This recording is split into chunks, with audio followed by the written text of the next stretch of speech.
过去的我困在划算的牢笼里，像一台精密的计算器，习惯用性价比丈量一切。花1个月学一项暂时用不到的技能值不值？辞职尝试新的方向失败了怎么办？每一个决定都要反复衡量，仿佛人生必须步步为营才能稳赚不赔。我总以为理性是盾牌，能挡住所有风险，后来才懂，理性也可能是牢笼。有一次朋友约我去西北旅行，我下意识的计算成本，往返机票、请假扣的工资、日均打卡景点的数量，最后以性价比太低为理由拒绝。后来看到他在沙漠里拍的星空，我突然意识到，有些体验永远无法被量化。那些年里，我为了划算放弃的何止一场旅行，还有心血来潮的创业念头，纯粹出于兴趣的冷门课程。当生活被切割成一个个待优化的 KPI， 灵魂便失去了呼吸的缝隙。2年前，我开始做一件毫无性价比的事儿。当我自助山区女孩读书时，朋友提醒，万一她将来不回报你呢？我愣了一下，突然发现回报这个词儿早已被世俗绑架成赤裸裸的利益之患。可我收到她用歪扭的字迹写的谢谢姐姐，我学会算圆周率了，那种快乐比金钱更丰沛。种树的人不会每天挖开土看根须长了多少，站在风里听见嫩芽顶破泥土的清响便够了。我被英语绑架了10年，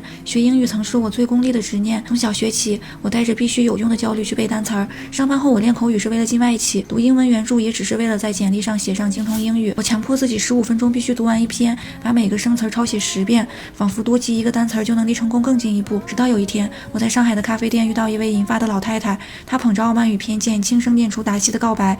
我问她学英语的秘诀，她眨眨眼，亲爱的，我只是喜欢这些句子亲吻舌尖的感觉。回家的高铁上，大数据让我刷到了薄荷外刊，突然发现那些曾被当作任务的文章里藏着另一种可能。当读到为什么明知不健康仍想喝可乐时，文中揭示的 evaluative bias 理论突然击中我。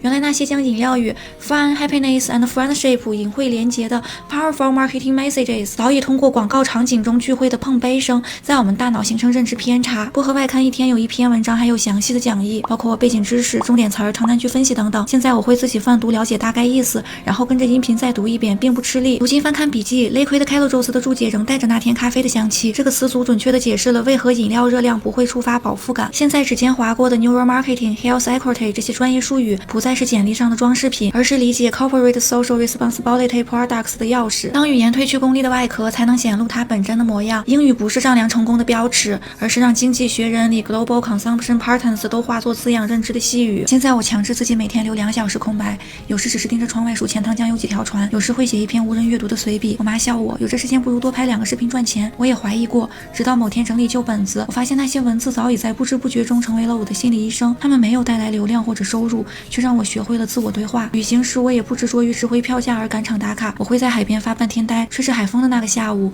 没有产出任何有用的价值，却让我听见了内心潮汐的声音。人生终究不是买卖，有些账要等到双染鬓角时才算得清。